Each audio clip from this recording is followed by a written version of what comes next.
भाई नोट का पॉइंट लिखोगे, speed of sound in any medium, किसी भी मीडियम में स्पीड ऑफ साउंड जो होता है वो under root elasticity constant upon density होता है। क्या होता है?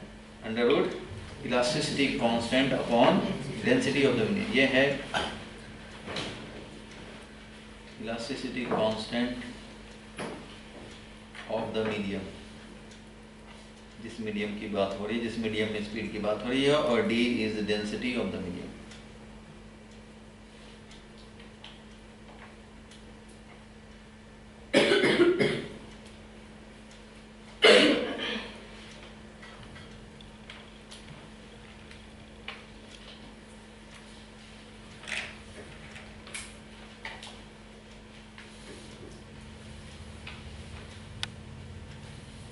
Density of the medium. ठीक है, ये हो गया मेन फॉर्मूला। अब इसमें देखेंगे भाई, इसको आगे बढ़ाएं हम लोग। मान लो हम लोग निकालना चाहते हैं स्टील में स्पीड ऑफ साउंड क्या होगा, तो स्टील का Young's modulus elasticity constant divided by density of steel. ठीक है, किसी भी सॉलिड में अगर निकालना होगा तो सॉलिड में इलास्टिसिटी कांस्टेंट क्या हो जाएगा? Young's modulus. क्या हो जाएगा? Speed of sound in steel. Steel में, स्टील का एक वायर ले लो, उसमें यहाँ पे साउंड प्रोड्यूस करें तो वो उसमें प्रोपेगेट करके जो जाएगा उसका स्पीड ये है। ठीक है, स्टील में निकालना हो, ब्रश में निकालना हो, किसी भी सॉलिड मीडियम में। लेकिन इन case of liquid and gas, liquid and gas, तो इस केस में क्या होगा भाई? इन केस ऑफ सॉलिड तो यंग्स मॉडुलस है, लेकिन इन case of liquid and gas में क्या हो जाएगा लिखना मतलब ही, तो स्पीड ऑफ साउंड क्या हो जाएगा बोलो? इसमें भी इलास्टिसिटी कांस्टेंट, तो क्या? Bulk modulus divided by density.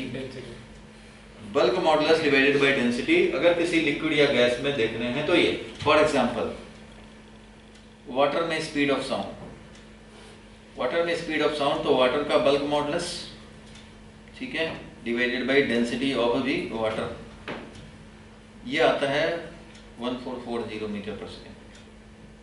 Speed of sound in water, bulk modulus divided by density of water, रखेंगे एक्चुअल वैल्यू तो मिल जाएगा। अब गैस की बात करें हम लोग, ये लिक्विड है, लिक्विड या गैस दोनों का फॉर्मूला यही है, लेकिन गैस के लिए speed of sound in A gas,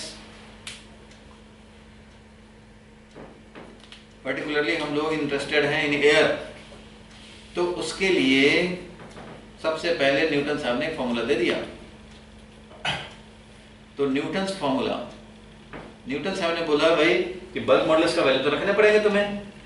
air में अगर प्रोपगेशन ऑफ साउंड देखना चाहते हो तो उसका स्पीड क्या होगा, तो उसके लिए एयर का बल्क मॉडुलस रख दो।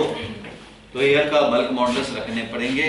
न्यूटन साहब ने बताया कि जो प्रोपगेशन है एयर का, एयर में साउंड का प्रोपगेशन ऑफ साउंड लिखना मतलब ही propagation of sound in air, उन्होंने बोला कि ये जो प्रोपगेशन है वो है आइसोथर्मल। क्या है? आइसोथर्मल प्रोसेस है। इसलिए तुम्हें क्या करने पड़ेंगे, स्पीड ऑफ साउंड अगर एयर में चाहिए तो बल्क मॉडुलस ऑफ एयर रखने पड़ेंगे, ठीक है, और divided by density of air रखने पड़ेंगे। तो बल्क मॉडुलस उन्होंने बताया कि ये क्योंकि आइसोथर्मल प्रोसेस है, एयर प्रोपेगेट करता है तो टेम्परेचर थोड़ी चेंज कर देता है। उनका कहना था कि एयर में साउंड जब प्रोपेगेट करता है तो propagation of sound is isothermal, और आइसोथर्मल कंडीशन फॉलो करता हुआ बल्क मॉडुलस निकालते हैं तो वो बल्क मॉडुलस होता है प्रेशर। क्या होता है isothermal bulk modulus? Pressure. Chapter 10 में कराया था आइसोथर्मल बल्क मॉडुलस प्रेशर, मैं याद दिलाऊंगा अभी भी। Divided by density of air, ये वैल्यू डाला उन्होंने, वैल्यू आ गया 280 मीटर पर सेकेंड। देखो भाई, bulk modulus in case of isothermal process is pressure. ठीक है, कैसे वो तो अभी देख लेंगे। और ये जो आया 280 मीटर पर सेकेंड, तो न्यूटन साहब का ये फॉर्मूला फेल हो गया क्योंकि एक्सपेरिमेंटल वैल्यू इज 332 मीटर पर second. Speed of sound in air is कितना? 332 मीटर पर सेकेंड। लेकिन एक्सपेरिमेंटल वैल्यू और इस वैल्यू में बहुत ज़्यादा डिफरेंस है भाई, 40 का डिफरेंस, 50 का डिफरेंस है, तो ये हम लोगों का एक्सेप्टेबल नहीं हुआ, ये एक्सेप्ट करना ठीक नहीं था। तो इसको मॉडिफाई करने के लिए लैपलेस सर ने करेक्शन किया। उन्होंने बोला, लैपलेस करेक्शन में हम लोग इसका डिटेल देखेंगे, लेकिन हम लोग अभी ओवरऑल समरी में बता रहा हूँ कि क्या कैसे वो बाद में, अभी क्या तो क्या देख रहे हैं। तो लैपलेस साहब ने करेक्शन किया। उन्होंने बोला कि न्यूटन साहब का ये मानना गलत है कि आइसोथर्मल प्रोसेस। उन्होंने बोला कि साउंड का जो प्रोपगेशन है, साउंड प्रोपगेशन, उसका रीजन भी दिया उन्होंने, sound propagation in air is adiabatic. क्या है? एडियाबैटिक है। और एडियाबैटिक में बल्क मॉडुलस अगर हम लोग निकालेंगे तो बल्क मॉडुलस आएगा गामा इंटू पी। कैसे आएगा वो भी देख भी लेंगे। तो इसलिए उन्होंने बोला कि स्पीड ऑफ साउंड जो हो जाएगा वो आ जाएगा bulk modulus of air divided by density of air. तो बल्क मॉडुलस होगा gamma into pressure of air. Pressure of air सबको पता ही है, 1 atmospheric pressure divided by density of air. ये डालेंगे तो ये वैल्यू आता है 332 मीटर, 331.5 मीटर पर सेकेंड। ठीक है, तो ये करेक्ट हो गया, एक्सपेरिमेंटल मैच हो गया। समझ गए? ये तो क्या स्पीड ऑफ साउंड किसी भी मीडियम में उसका इलास्टिसिटी कांस्टेंट और डेंसिटी है। सॉलिड है तो यंग्स मॉडुलस, लिक्विड है और गैस है तो बल्क मॉडुलस, वाटर है तो वाटर का डालो। ये सब इंफॉर्मेशन ही बस मेन तुम्हें पढ़ना है speed of sound in air, इसी पे टॉपिक है। तो इसमें सबसे पहले न्यूटन फॉर्मूला जानते हैं। कैसे उन्होंने बोला भाई कि आइसोथर्मल प्रोसेस है, किस बेसिस पे बोला, और उसका आइसोथर्मल बल्क मॉडुलस निकालो, प्रेशर आएगा और वो वैल्यू डालेंगे तो लेकिन आएगा वैल्यू 280। तो लैपलेस साहब ने करेक्शन किया, एडियाबैटिक प्रोसेस बताया, 332 आया। तो पहले मैं ये दोनों बल्क मॉडुलस निकाल दूं, जो कराया था वो तो दिखाने पड़ेंगे क्योंकि आपको तो याद नहीं होगा ये। In bulk modulus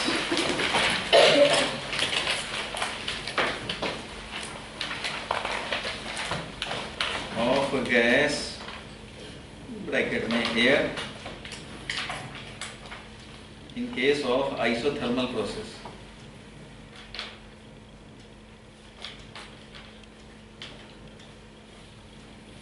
isothermal process में कैसे होगा?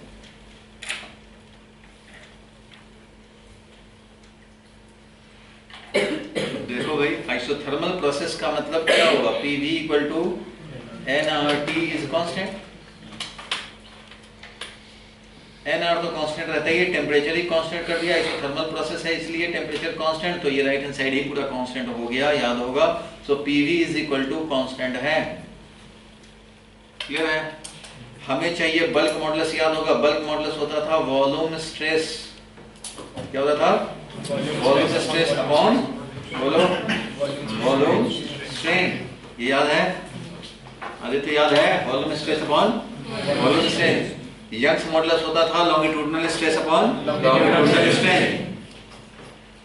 बल्क मॉडुलस जो होता था, याद होगा बैलून को डिप किया, चारों तरफ से फोर्स लगा, बैलून का वॉल्यूम थोड़ा कम हो गया, बाहर निकालोगे बैलून का वॉल्यूम थोड़ा सा बढ़ जाएगा, ये हो जाएगा। अब देखो, तो वॉल्यूम स्ट्रेस याद होगा, ये भी बताया था शॉर्टकट में कि वॉल्यूम स्ट्रेस होता है चेंज इन प्रेशर। बैलून में याद होगा फोर्स, जो रीस्टोरिंग फोर्स है पर यूनिट एरिया, वो है चेंज इन प्रेशर। होता था ना चेंज इन प्रेशर, देखना फ्लूइड वाले चैप्टर में। और ये change in volume upon original volume ऐसा लिखते थे, और एक नेगेटिव साइन भी लगाते थे। क्यों भाई?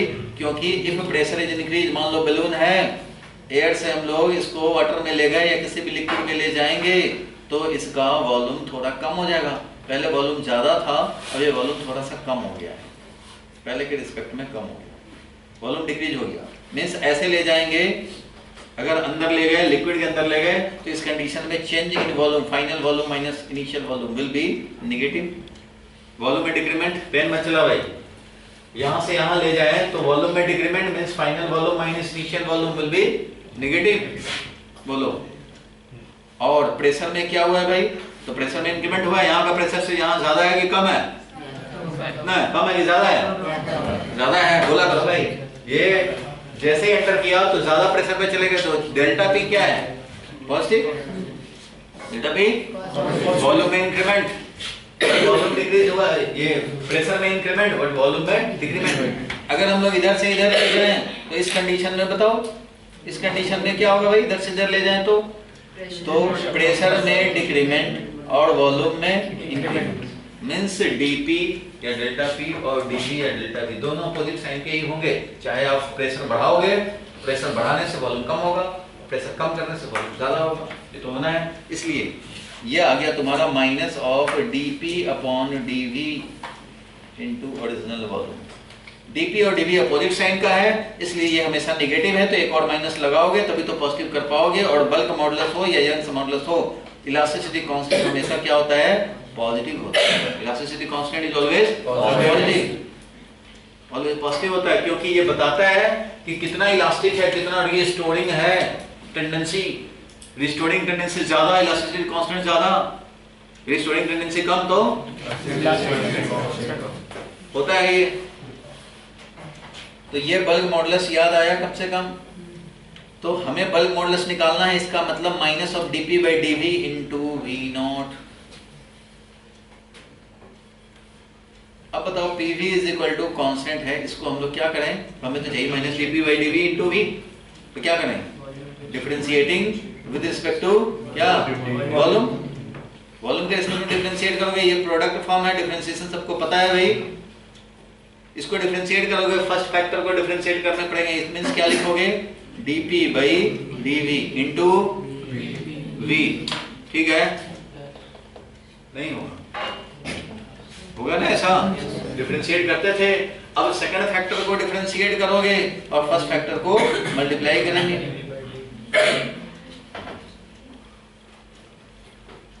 और बताओ ये क्या हो जाएगा, कांस्टेंट का डिफरेंशिएशन 0, यहां से हमें मिल जाएगा dp by dv, तो हमें चाहिए ही था, साथ में v भी चाहिए था, तो मिल ही गया पूरा का पूरा। और ये वॉल्यूम का differentiation with respect to volume क्या मिलेगा, 1, इसलिए इसको इधर ले जाएंगे तो क्या हो जाएगा, माइनस p, उधर लेगा माइनस p हो गया, और माइनस को अगर इधर रखें तो minus of dp by dv into v is equal to p, यही आया था तुम्हारा isothermal bulk modulus is equal to pressure of the gas, is equal to pressure of the gas. समझ में आया आइसोथर्मल बल्क मॉडुलस। सिमिलरली मैंने बोला कि एडियाबेटिक के लिए अगर एडियाबेटिक का निकालना चाहें तो क्या होगा बताओ, एडियाबेटिक प्रोसेस के लिए हम लोगों को निकालना है bulk modulus. Bulk modulus is equal to minus DP by DV into V, ये चाहिए हमें, बताओ क्या करेंगे। तो एडियाबेटिक प्रोसेस के लिए पीवी रिलेशन बोलो, एडियाबेटिक प्रोसेस में PV relation p into v का पावर गामा, तो p इंटू v का power gamma is equal to constant. अब क्या करोगे, इसके लिए भी तो निकालना है, तो क्या करें, डिफरेंशिएट करेंगे again, differentiating with respect to क्या, डिफरेंशिएट करेंगे। अब आदित्य बताओ भाई, इसको डिफरेंशिएट करोगे, यहाँ भी तो 2 फैक्टर हैं, तो इसको डिफरेंशिएट करो भाई, तो क्या मिलेगा, dp by dv into multiply क्या करेंगे, v का power gamma plus p into, अब ये v का पावर गामा को डिफरेंशिएट करना है with respect to volume is equal to constant का डिफरेंशिएशन क्या, 0। अब देखो यहाँ पे हमें चाहिए dp by dv into v का पावर गामा है, चलो कोई बात नहीं, उधर लेके जाएंगे तो ये प्रेशर तो एज इट इज है, ये क्या हो जाएगा, गामा v का पावर गामा माइनस 1।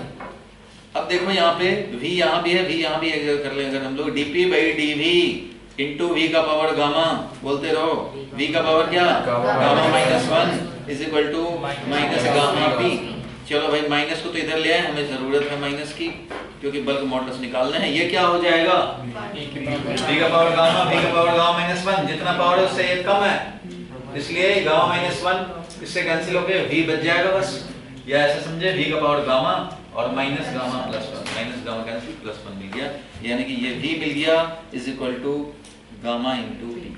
तो यही तो था एडियाबेटिक बल्क मॉडुलस। इसलिए एडियाबेटिक बल्क मॉडुलस जो आया वो कितना आया, गामा इनटू प्रेशर आया। समझ में आया। तो सबसे पहले समरी पॉइंट है क्या, व्हाट पहले जाने, हाउ फिर जानेंगे। तो इसमें लिख लो भाई, speed of sound in any medium note का पॉइंट है, किसी भी मीडियम में स्पीड ऑफ साउंड होता है उस मीडियम का इलास्टिसिटी कांस्टेंट, क्योंकि तुम्हें पता है ना ये मैकेनिकल वेव है, मीडियम तो चाहिए, मैकेनिकल वेव है साउंड, हमें तो मीडियम चाहिए, उस मीडियम का इलास्टिसिटी कांस्टेंट और डेंसिटी। तो ये देख लिया कि हम लोगों ने दोनों का बल्क मॉडल निकाल लिया। क्या होता है स्पीड ऑफ साउंड के रिगार्डिंग वो पता है, कैसे हुआ अब वो देख लें। ठीक है, तो इसके लिए अब राइट हैंड साइड पे चलते हैं भाई। Newton's formula for speed of sound मैंने बताया था अभी थोड़ी देर पहले कि न्यूटन साहब का कहना था कि sound propagation in air is क्या आइसोथर्मल। क्या है आइसोथर्मल। क्यों भाई? उनका कहना था कि साउंड प्रोपगेट करने से टेम्परेचर थोड़ा ही चेंज हो जाता है, टेम्परेचर क्या रहता है कांस्टेंट। साउंड आ रहा है जा रहा है कोई बात नहीं, टेम्परेचर तो वही है। तो इसलिए एयर में या गैस में साउंड का प्रोपगेशन को उन्होंने माना आइसोथर्मल प्रोसेस। और जब आइसोथर्मल प्रोसेस माना उसका पीछे लॉजिक ये था कि टेम्परेचर एप्रेसिबली रिमेन सेम। कंप्रेशन जहां होता है ना, कंप्रेशन रेयरफैक्शन में चल रहा है, अब लिखना बंद करो। कंप्रेशन रेयरफैक्शन में साउंड चल रहे हैं, ये बताया था।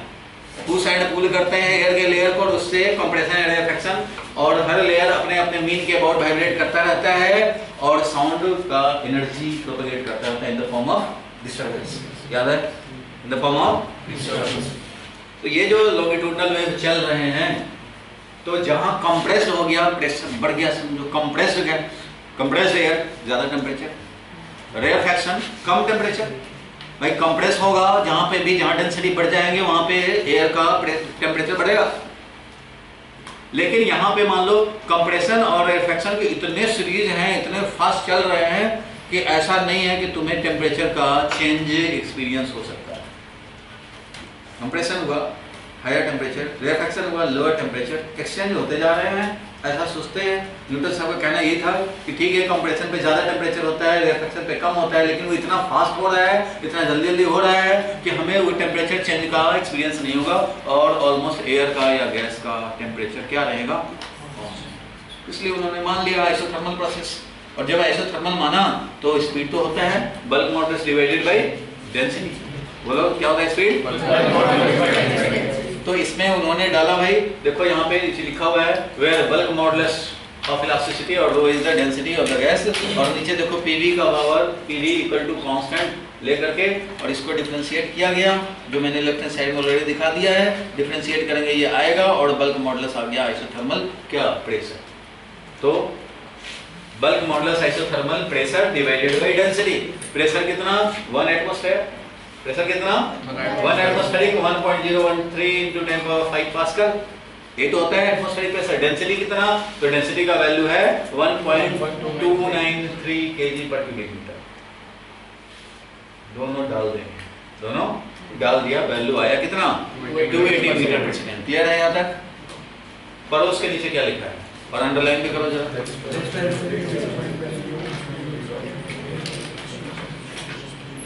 Experimental value 332 meter per second. Thus, theoretical value of speed of sound as given by Newton's formula does not match the experimental value. In fact, there is a difference of nearly 15%. बहुत बड़ा difference है, इसको हम लोग negate नहीं कर पाएंगे।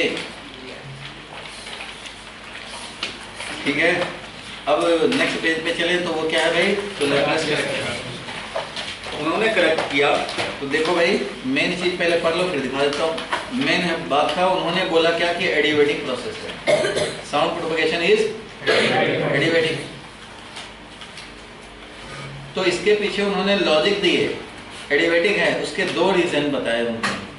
एडिवेटिक बोलने के पीछे दो रीजन बताया उन्होंने बताया जहां कंप्रेशन है टेम्परेचर हाई है, जहां रेयरफैक्शन है टेम्परेचर लो। और ये न्यूटन साहब जो कह रहे हैं कि ठीक है हाई टेम्परेचर हुआ, उसने सराउंडिंग को दे दिया, जहां लो हुआ सराउंडिंग से ले लिया और टेम्परेचर कांस्टेंट है, तो ये मानना न्यूटन साहब का गलत है। लैप्लास साहब ने बताया ऐसा इसलिए क्योंकि वो जो कह रहे हैं कि कंप्रेशन जहां है टेम्परेचर ज्यादा है, टेम्परेचर ज्यादा है और वहां से एनर्जी दे दिया सराउंडिंग को, ठीक है। और रेयरफैक्शन वाले में एनर्जी सराउंडिंग से ले लिया, क्यों ले लिया, टेम्परेचर कांस्टेंट मेंटेन करने के लिए ले लिया।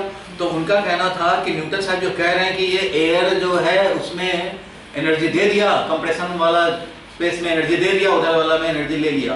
तो लैप्लास साहब का कहना था कि किसको ले लिया और किससे ले लिया, किसको दे दिया एनर्जी और किससे ले लिया? तो एयर से। तो लैप्लेस साहब का कहना था कि एयर से ले लिया और दे दिया एनर्जी। एयर तो इंसुलेटर है। उन्होंने बताया कि एयर इज इंसुलेटर, जिससे लेने देने की बात हो रही है वो इंसुलेटर है। दूसरी बात, लेने और देने में एनर्जी, लेने देने और टेम्परेचर कांस्टेंट मेंटेन करने में कुछ टाइम लगता है, लेकिन यहाँ टाइम टेंडिंग टू जीरो। क्यों? क्योंकि speed of sound is so fast, और स्पीड ऑफ साउंड तो चलो भाई 1 सेकंड में 332 मीटर जाएगा, लेकिन 332 मीटर जाने में कितने कंप्रेशन और रिफ्लेक्शन, 200 हर्ट्ज है अगर, तो 1 सेकंड में 200 कंप्रेशन और रिफ्लेक्शन के सीरीज चलते हैं।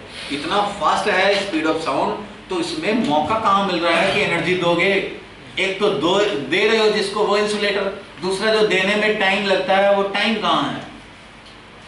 Time tending to zero. इतना फास्ट है और कंप्रेशन रिफ्लेक्शन इतना ज्यादा नंबर में है कि इतना जल्दी जल्दी एनर्जी एक्सचेंज पॉसिबल नहीं।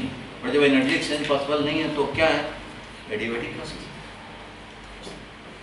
एनर्जी एक्सचेंज पॉसिबल नहीं है क्योंकि एनर्जी एक्सचेंज आप एयर से कह रहे हो और नेग्लिजिबल टाइम में कह रहे हो, तो ऐसा पॉसिबल नहीं है। 2 रीजन उन्होंने बताया जिससे एनर्जी एक्सचेंज करते हैं, वो इंसुलेटर, और टाइम अवेलेबल नहीं है एनर्जी एक्सचेंज के लिए, इसलिए एनर्जी एक्सचेंज समझो नहीं हुआ। ये बात है कि हर जगह कंप्रेशन रिफ्लेक्शन है, इसलिए इफेक्टिवली टेम्परेचर वही रहता है, लेकिन एनर्जी एक्सचेंज नहीं हो रहा इतने कम टाइम में, इसलिए ये एडियाबैटिक है। और एडियाबैटिक है तो बल्क मॉडुलस हमें यूज करना चाहिए आइसोथर्मल के बदले में एडियाबैटिक। क्या यूज करना चाहिए? एडियाबैटिक। अब इन और अंडर एडियाबैटिक कंडीशन पीवी का पावर गामा कांस्टेंट है, differentiating with respect to time हम लोग ऑब्टेन कर लेंगे भाई। ये ऑब्टेन किया ही हम लोग लेफ्ट हैंड साइड पे, गामा पी आया ये, और ये एडियाबैटिक बल्क मॉडुलस हो गया gamma into P, where gamma is the ratio of two principal specific heat, CP upon CV. अब चलो गामा की बात करें, गामा में भी कंफ्यूजन आएगा। ठीक है, यहाँ पे हम लोगों ने लिख दिया गामा पी, बल्क मॉडुलस क्या आया? Gamma P. Adiabatic bulk modulus लिखो मत, गामा पी आया, गामा का वैल्यू रख देंगे, पी का वैल्यू रख देंगे और रो का वैल्यू रख देंगे। देखो भाई, फॉर एसटीपी डेंसिटी तो ये गामा का value 1.14, speed of sound in air हो जाएगा, गामा का वैल्यू रख देंगे और ये सब निकाल देंगे, मिल जाएगा। लेकिन गामा वाला समझ में नहीं आया, चलो मैं दिखाता हूँ गामा। ये तो पता लग गया कि बल्क मॉडुलस क्या हो जाएगा एडियाबैटिक वाला, क्या मिला? Gamma into P, where gamma is equal to CP upon CV. ये होता था सीपी अपॉन सीवी, और ये कितना होता था भाई? तो याद होगा डिग्री ऑफ फ्रीडम और डिग्री ऑफ फ्रीडम +2, याद है? क्योंकि सीवी होता था d/2r और सीपी होता था, लिखना मतलब है सीवी प्लस आर, यानी कि d+2 डिवाइडेड बाई 2r। बोलो भाई, ये तो ठीक है। तो गामा का वैल्यू ये तो तुम्हें याद ही होगा, मोनोटॉमिक के लिए होता है कितना बताओ? मोनोटॉमिक के लिए गामा डिग्री ऑफ फ्रीडम 3, तो ये क्या हो जाएगा? 3 + 2 दैट इज 5/3 ये होता था। उससे से डायटोमिक के लिए अगर निकालेंगे तो डायटोमिक के लिए लिख लेंगे भाई, तो डायटोमिक के लिए गामा का वैल्यू क्या हो जाएगा? डिग्री ऑफ फ्रीडम 5, तो 5 + 2 दैट इज 7/5। बोलो ऐसा होगा। अभी हम लोग फॉर एयर की बात कर रहे हैं, एयर की। एयर में तो हम लोग को देखने हैं, एयर में बल्क मॉडुलस एडियाबैटिक जो आ रहा है गामा पी, तो इसमें गामा का वैल्यू क्या होगा? तो एयर की बात करेंगे। एयर बताओ क्या है? मोनोटॉमिक है कि डायटोमिक है? क्या है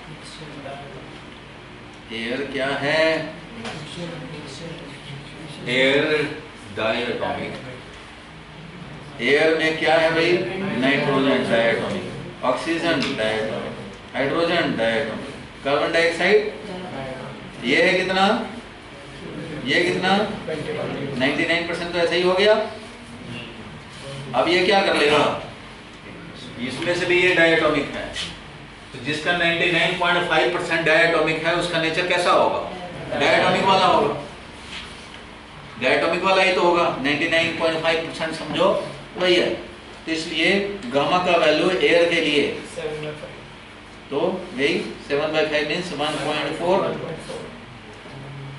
लेकिन जो थोड़ा सा ये कार्बन डाइऑक्साइड ये सब है, 0.05%, उसके चलते 1.41 गामा का वैल्यू यूज किया गया।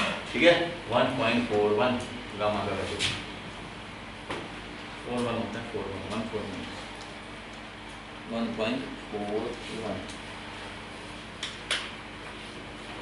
ठीक है, अब देखो यहाँ पे 1.41, अरे लिखना छोड़ो अभी, इसलिए बल्क मॉडुलस का वैल्यू हो गया, बल्क मॉडुलस तो निकाल लिया। अब हम लोग स्पीड ऑफ साउंड में लिख रहा हूँ यहाँ पे देखो, under root gamma P upon density, under root gamma, gamma का वैल्यू 7/5 था, मतलब वही 1.41, प्रेशर 1.03 × 10⁵ ये था, और डेंसिटी जो भी था 1.29 ये था ना, 1.29 हाँ जो भी था, ये वाला वैल्यू ऑलरेडी न्यूटन साहब ने कैलकुलेट कर रखा था गामा छोड़ के, under root pressure divided by density, वो आया था 280, इसलिए ये वैल्यू हो गया अंडर रूट 1.41 इंटू 280, और ये वैल्यू आ गया 332.5 मीटर।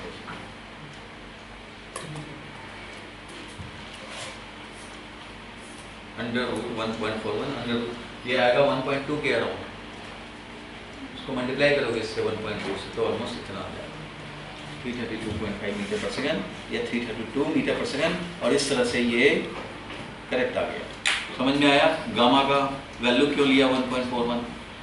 ठीक है, अब फिर इसमें हम लोग स्टार्टिंग से पढ़े क्या लिखा है, पढ़ो भाई, अंडरलाइन करो, बाद में लिखेंगे, पहले पढ़ो। Laplace applied the correction in the Newton's formula, be isothermal जो यूज करते थे for speed of sound in the gaseous medium. Laplace argued that the compression and rarefaction are taking place under adiabatic condition only on account of the following two reasons. कौन-कौन? Reason 1 पढ़ो। Gases are non-conducting in air, non-conducting in nature. Air या gas क्या है? Non-conductor. Compression and rarefactions are taking place so rapidly that practically no chance of exchange of heat with the surrounding. इतना rapidly होला, यहाँ पे bracket में लिख लेंगे डेल्टा टी टेंडिंग टू 0 ऐसे लिख रखे हैं। Thus according to the Laplace be adiabatic use होगा, और एडियाबेटिक का वैल्यू निकालोगे, 3 मार्क्स का क्वेश्चन जब आएगा तो वैल्यू निकाल के निकालोगे, डिफरेंशिएट किया, गामा पी आया, गामा पी रखा, गामा का वैल्यू 1.41 रखा, और ये वैल्यू रख दिया। The value so obtained resembles the completely with the experimental determined value of the speed of sound in air, hence it is correct relation। समझ गए? अब राइट हैंड साइड पे जो मैंने ये लिख रखा है तो भी लिख लो, अच्छा रहेगा।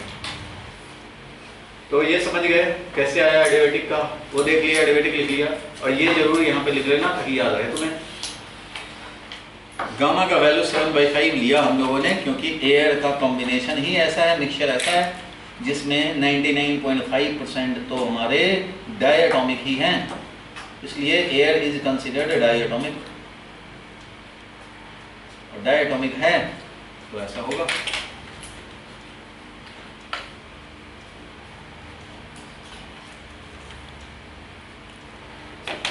लैप्लेस करेक्शन हो गया। अब इस पे कुछ फैक्टर्स हैं वो हम लोग देखेंगे। स्पीड ऑफ साउंड फाइनली क्या मिला हमें ये बता दो पहले। Finally speed of sound in air क्या हुआ, बताओ क्या हुआ?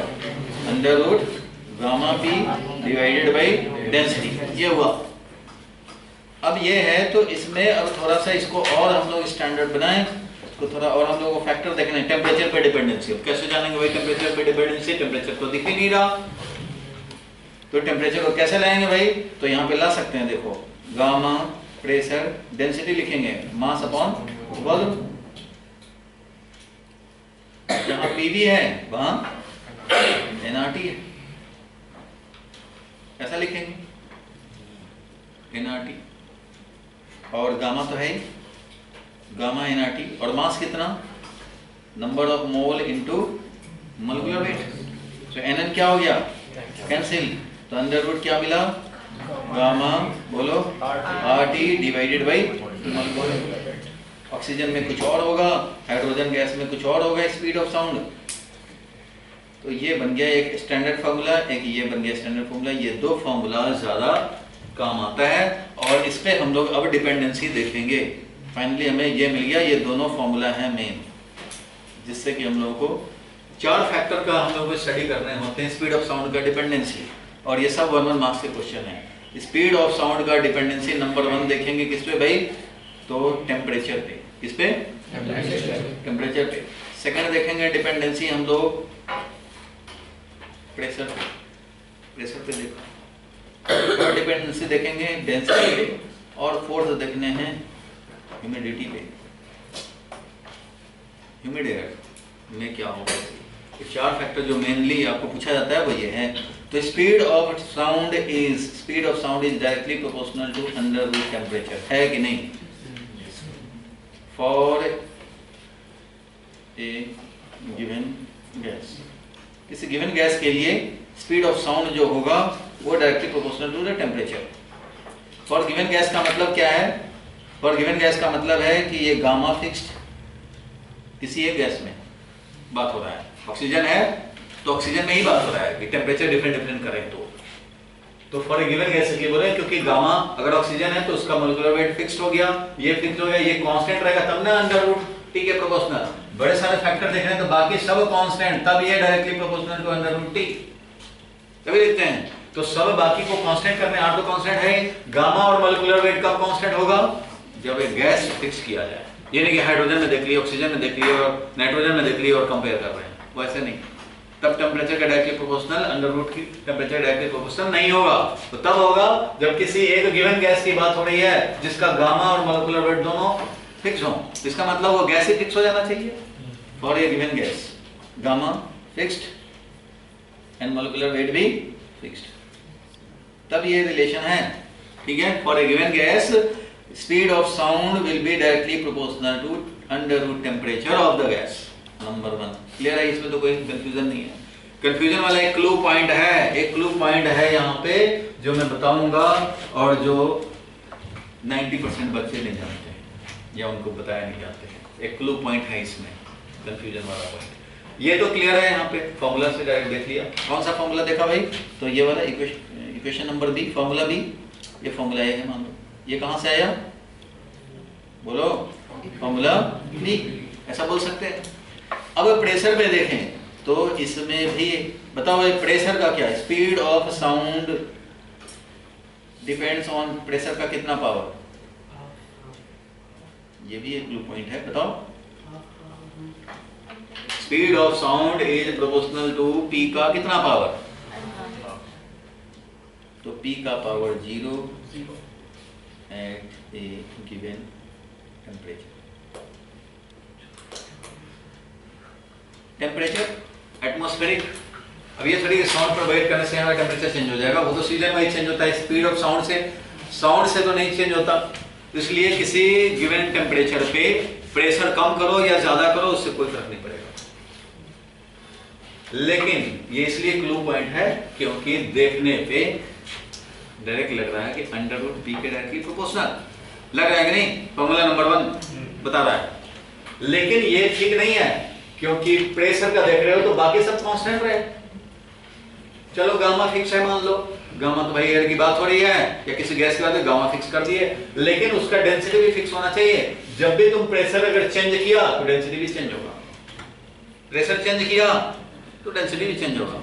ये देखा गया है गैस में कि अगर टेम्परेचर कांस्टेंट हो तो प्रेशर डबल किया तो डेंसिटी भी डबल, प्रेशर ट्रिपल किया तो डेंसिटी भी ट्रिपल। तो ये ट्रिपल किया, ये भी ट्रिपल, कैंसिल हो गया, डबल किया डबल, ये भी कैंसिल हो गया। सो प्रेशर कुछ भी रख लो, रेशियो विल रिमेन सेम। कैसे? वो देखो, if T is constant, PV equal to nRT कहता है कि अगर T कांस्टेंट है देन ऐसे कंडीशन में अगर हम लोगों ने मान लो प्रेशर को डबल कर दिया, प्रेशर को क्या किया? डबल। अब बताओ जब हमारा टेम्परेचर कांस्टेंट है तो PV इज कांस्टेंट, तो मैंने प्रेशर को डबल कर दिया, तो प्रेशर डबल करोगे तो वॉल्यूम हाफ हो जाएगा, वीडस क्या हो जाएगा? G/2। और डेंसिटी की बात करें तो डेंसिटी तो मास अपॉन वॉल्यूम होता है, मास अपॉन वॉल्यूम। मास वही है गैस का, तुमने उसको प्रेशर में डबल किया तो वॉल्यूम हाफ हो गया, और वॉल्यूम हाफ हो गया तो डेंसिटी भी डबल होगी। बोल होगा कि नहीं?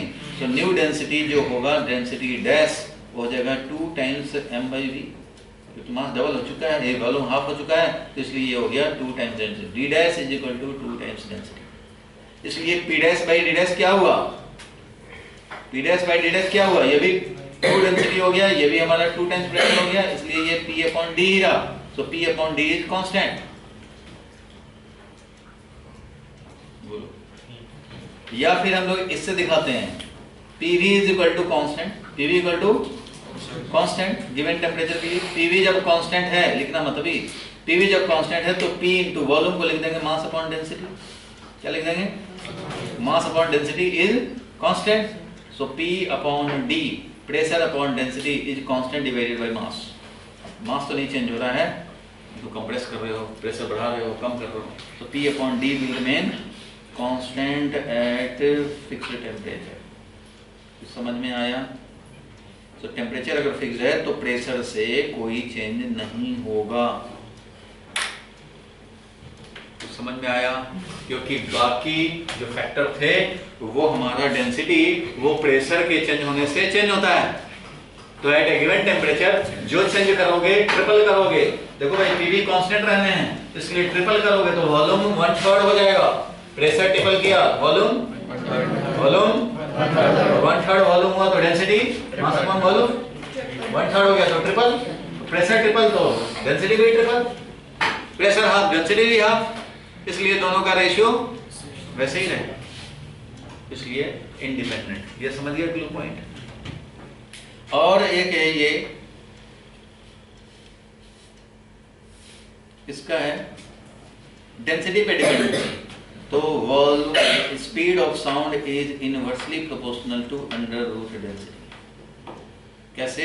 Eight given pressure. थर्ड वाला दिखा रहा हूं, speed of sound is inversely proportional to under root density. कहां से? From speed is equal to gamma P upon D. Under root D के इनवर्सली प्रोपोर्शनल है, लेकिन इसमें कंडीशन लगाना पड़ेंगे ना। अंडर रूट डी के प्रोपोर्शनल कब बोलेंगे? अंडर रूट डी के इनवर्सली प्रोपोर्शनल कब बोलेंगे? जब प्रेशर इज कांस्टेंट। तो ये ऐसा लिखेंगे, तो फॉर साथ में लिखेंगे फॉर कांस्टेंट प्रेशर। अगर प्रेशर कांस्टेंट हो, एटमॉस्फेरिक प्रेशर है, क्या है? एटमॉस्फेरिक प्रेशर, और डेंसिटी चेंज हो जाए, प्रेशर वही रहे बट डेंसिटी चेंज हो जाए, ऐसा होता कम है। ठीक है, कांस्टेंट टेम्परेचर रहेगा तो प्रेशर जैसा चेंज वैसा ही डेंसिटी चेंज, इसलिए प्रेशर से तो इंडिपेंडेंट। लेकिन अब बोला जा रहा है कि प्रेशर कांस्टेंट रहे बट डेंसिटी स्लाइटली चेंज हो जाए, तो उसके इनवर्सली प्रोपोर्शनल होगा अंडर रूट डी के। ये क्लियर हुआ? बस एक और पॉइंट, बस इसको क्लियर कर लें, काम खत्म हो गया। ह्यूमिडिटी का इफेक्ट देखो, इसमें क्लू पॉइंट है, इसमें कई लोग फंसे। बताओ भाई, ह्यूमिड एयर में ज्यादा स्पीड ऑफ साउंड होगा या ड्राई एयर में?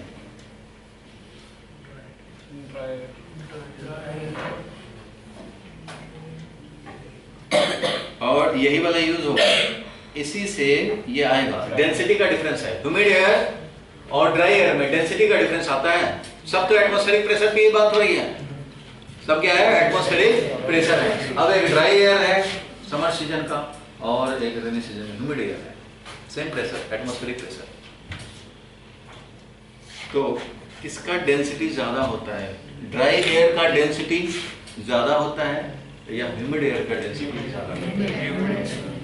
ह्यूमिड एयर समझते हो ना, मॉइस्चर ऐड हो गया, ड्राई एयर में मॉइस्चर ऐड हो जाए तो क्या बन जाएगा? Humid air. बोलो, तो डेंसिटी देखेंगे तभी तो बता पाएंगे। डेंसिटी का डिफरेंस आ रहा, प्रेशर तो एटमॉस्फेरिक प्रेशर, वही atmospheric pressure 76 centimetre of mercury वही है। बताओ, ये एक क्लू पॉइंट है ऐसा जो कि 90% बच्चे कंफ्यूज हैं, जानते नहीं। Density of dry air, density of humid air, बताओ भाई किसका डेंसिटी ज्यादा होगा, उस हिसाब से काम होगा।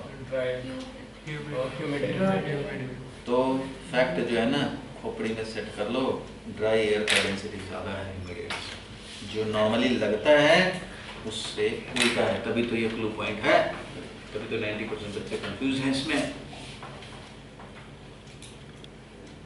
मैं ये नहीं बोल रहा कि ये आपको थोप दिया आपको ऐसे, इसका रीजन बताऊंगा। और किसी भी बुक में ढूंढोगे ड्राई एयर का डेंसिटी और ह्यूमिड एयर का डेंसिटी लिखा हुआ रहता है, केमिस्ट्री की बुक में भी, फिजिक्स की बुक में भी मिल जाएगा तुम्हें। जो ड्राई एयर का डेंसिटी 1.29 है तो ह्यूमिड एयर का डेंसिटी 1.28 के आसपास। ह्यूमिड एयर का डेंसिटी कम होता है।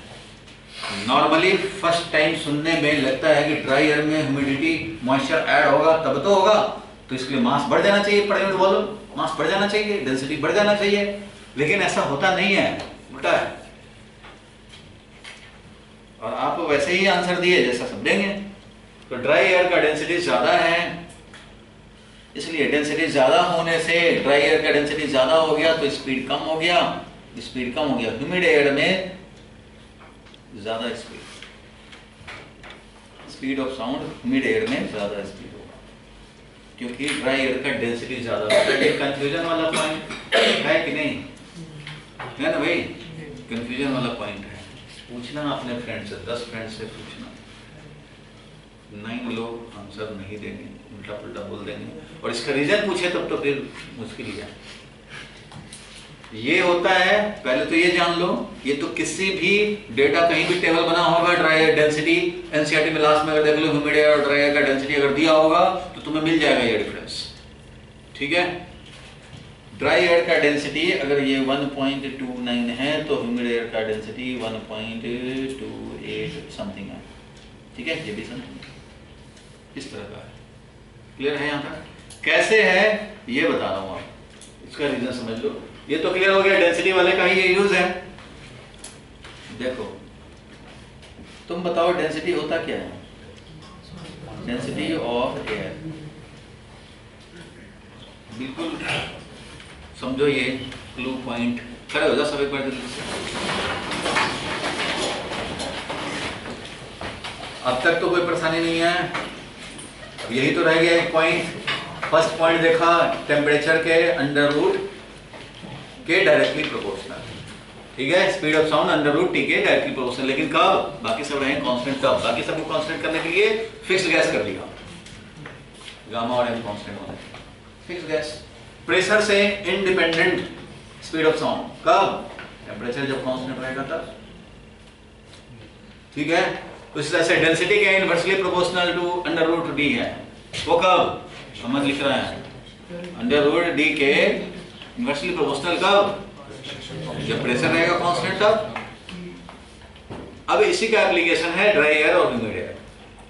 बालकनी से ड्राई एयर में चिल्लाओगे और बालकनी से ह्यूमिड एयर में चिल्लाओगे तो क्या लगता है, ह्यूमिड एयर में ज्यादा फंस जाएगा कि नहीं जाएगा? चलो ऐसा तो एक्सपीरियंस नहीं किए होगे, लेकिन अभी मान लो ये चीज किसी भी टेबल में या नेट पे गूगल बाबा है, मार देना search, density of dry air, density of humid air, मार देना, अपने आप मिल जाएगा, ठीक है। अब देखो रीजन, ये तो जान गया ना कि ह्यूमिडिटी ऐड होने का मतलब है डेंसिटी कम होना। कैसे? वो देखो उल्टा जो लग रहा है तुम्हें, स्कूल में भी उल्टा बता दिया जाएगा तो समझ लेना तुम, उसका मतलब कि वही सोच रहे हैं जो तुम सोचते हो, ह्यूमिडिटी ऐड कर दिया तो भाई डेंसिटी बढ़ गया। देखो कैसे, तुम्हें पता है कि एट एसटीपी अगर बात करें हम लोग, एयर की बात कर रहे हैं, एयर में ही देखना ह्यूमिडिटी। ये बताओ कि 22.4 लीटर में 1 मोल है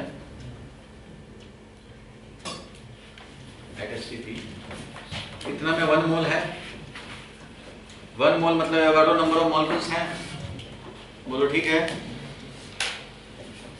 हमें इसके यूनिट वॉल्यूम में चाहिए, चलो इतना बड़ा वॉल्यूम है, जो भी है इसका यूनिट वॉल्यूम में चाहिए, मतलब फिक्स्ड वॉल्यूम में चाहिए। यूनिट वॉल्यूम में मास चाहिए, मतलब फिक्स्ड वॉल्यूम मास चाहिए। चाहे तुम फिक्स्ड वॉल्यूम 22.4 लीटर ही ले लो भाई, चलो 22.4 लीटर ह्यूमिड एयर और 22.4 लीटर ड्राई एयर, इनमें डेंसिटी की बात करें, एक ही बात है। वॉल्यूम में, सर्टेन फिक्स्ड वॉल्यूम में ह्यूमिड एयर ज्यादा मास वाला होगा, ज्यादा मास रखेगा, या ड्राई एयर ज्यादा मास रखेगा, ये तो देखने हैं। चाहे वो वॉल्यूम यूनिट हो, चाहे वो वॉल्यूम 22.4 लीटर हो। ये मैंने इसलिए ले लिया कि आपको पता है 22.4 लीटर में एसटीपी पे इतना मोल होता है, 1 मोल।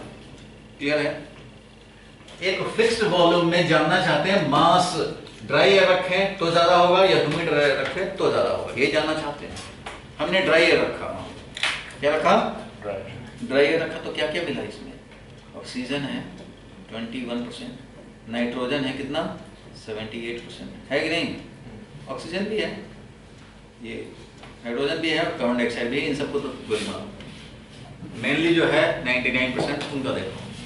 चलो भाई ये बताओ कि ऑक्सीजन का मास 32 mu, एक मॉलिक्यूल का मास 32 mu होगा। नाइट्रोजन का 28 mu, वो ठीक है। 22.4 लीटर में 1 मोल यानी एवोगाड्रो नंबर ऑफ मॉलिक्यूल्स रहेंगे 1.6 into 10 power minus कितना 10 power 23 इतने मॉलिक्यूल्स रहेंगे। तो अगर आप ये ड्राई एयर में ये है, ड्राई एयर में ये है, ध्यान से समझो, ड्राई एयर में 78% ऑक्सीजन और 21% ऑक्सीजन और 78% नाइट्रोजन है इसमें। अब तुम क्या कर रहे हो इसमें? मान लो हमने मॉइस्चर ऐड किया। मॉइस्चर ऐड करना मतलब क्या ऐड किया? वाटर। क्या ऐड किया? वाटर। चलो वाटर ऐड किया, वाटर ऐड किया तो ये मत सोचना कि एक कंटेनर है, कंटेनर नहीं है। कंटेनर में ऐड करते जाओगे तो प्रेशर बढ़ जाएगा, डेंसिटी भी बढ़ जाएगा। कोई फिक्स कंटेनर में चाहे कोई भी मॉलिक्यूल डालो, मॉलिक्यूल डाल ही तो रहे हो, मास बढ़ ही तो रहा है, डेंसिटी बढ़ जाएगा। किसी कंटेनर में अगर हम लोग फिक्स वॉल्यूम है उसका, तो उसमें डालते जाए, ह्यूमिडिटी डालें या कुछ भी डालें तो बढ़ जाएगा डेंसिटी। लेकिन यहाँ ये कंटेनर नहीं है, ये स्थिति पे है। ये इसमें क्या है कि 22.4 लीटर कहीं का एयर लें तो उसमें एवोगाड्रो नंबर ऑफ मॉलिक्यूल्स रहेंगे। तुमने क्या किया, इसमें मॉइस्चर ऐड कर रहे हो, वाटर ऐड कर रहे हो। किसको ऐड कर रहे हो? वाटर ऐड कर रहे हैं। वाटर ऐड कर रहे हैं तो कितना एक मॉलिक्यूल जाएगा तो कितना मास लेके जाएगा? 18 mu लेके जाएगा। नंबर ऑफ मॉलिक्यूल रहने हैं फिक्स्ड। तो अगर मान लो 1000 वाटर मॉलिक्यूल इसमें ऐड हो गए तो 1000 अदर मॉलिक्यूल्स को निकलने पड़ेंगे, तभी ये स्थिति पे रहेगा, तभी ये 22.4 लीटर में 1 मोल कंटेन करेगा। मींस तुम ऐड कर रहे हो 1000 मॉलिक्यूल तो 1000 मॉलिक्यूल निकलने पड़ेंगे यहां से, क्योंकि उतना ही वॉल्यूम में स्थिति पे उतना ही नंबर ऑफ मॉलिक्यूल्स रहने हैं। इसलिए तुम अगर ऐड कर रहे हो मॉइस्चर, वाटर ऐड कर रहे हो तो उतना ही मॉलिक्यूल को इधर से हटने भी पड़ेंगे। और जो हटेंगे चाहे ऑक्सीजन होगा चाहे नाइट्रोजन होगा, हटेगा कौन? 32 mu वाला हटेगा या 28 वाला हटेगा और आएगा 18 वाला। मतलब इसमें जितने स्टूडेंट हैं उतने ही रहने हैं मान लो फिक्स्ड, और पतले पतले को हटाएं और उतने मोटे मोटे लाएं तो डेंसिटी बढ़ेगा कि नहीं बढ़ेगा? क्योंकि नंबर ऑफ मॉलिक्यूल्स रहने हैं फिक्स्ड। अब ह्यूमिडिटी ऐड करना और मॉइस्चर ऐड करने का मतलब है कि लाइटर मॉलिक्यूल को एंटर करा रहे हैं, हेवियर को रिप्लेस करा रहे हैं। तो ओवरऑल मास इसका क्या होगा? डिक्रीज होगा। उतने ही वॉल्यूम में अब कम मास हो गया तो ह्यूमिड एयर का डेंसिटी कम होगा। वही उसमें लिख रहा था 18 ग्राम पर मोल वाटर होता है और इधर 28 ग्राम पर मोल होता है, इधर 32 ग्राम पर मोल होता है। तो तुमने हेवियर को रिप्लेस किया लाइटर से, तो पुराने तो मॉलिक्यूल उतने ही है उतने वॉल्यूम में, इसलिए मास हो गया कम। समझ में आया? ये फैक्ट है। इसलिए आप याद रखना ह्यूमिड एयर का डेंसिटी क्या हो जाता है? कम हो जाता है। उल्टा है, देखने में लगता है ह्यूमिडिटी ऐड कर रहे हो, भाई तुमने कंटेनर में लेकर थोड़ी ऐड कर रहे हो, तो डालते जा रहे हो मास बढ़ता जाएगा। आप एयर ओपन एयर में मॉलिक्यूल का एडिशन करोगे तो इसका मतलब उतने वॉल्यूम में उतने ही मॉलिक्यूल रहने हैं, इसलिए ओवरऑल रिप्लेसमेंट हो रहा है। ये आएगा तो कुछ निकलेगा क्योंकि नंबर ऑफ मॉलिक्यूल उतने ही रहने हैं। हेवियर निकाल के लाइटर ऐड कर रहे हो इसलिए डेंसिटी क्या होगा? कम होता जाएगा। तो ह्यूमिड एयर का डेंसिटी कम होगा। कुछ समझ में आया? डेंसिटी कम हो गया तो स्पीड ज्यादा हो जाएगा। ठीक है।